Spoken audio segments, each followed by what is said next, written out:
it is still easier to reform this financial architecture, even though the latter would be a better option. At the heart of the Bretton Woods institution is a fundamental issue. These are shareholder institutions. At the time they were formed, the shareholders were also the primary stakeholders and beneficiaries. Both the World Bank and IMF have evolved into development finance institutions, but the ownership and power remains with the wealthy countries that they no longer serve.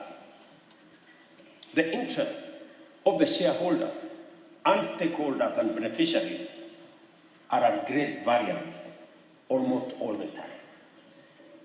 This anomaly became apparently glaring during the IMF SDR issuance, where 64% of allocations ended up in wealthy countries that did not need liquidity support.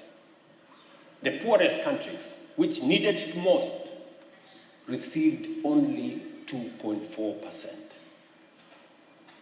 That is the extent of disconnect between the shareholders' interests and the stakeholders and beneficiaries' interests.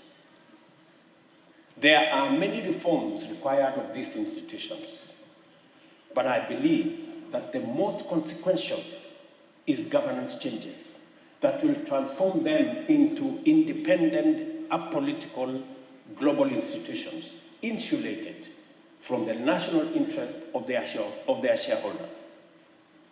And you know what?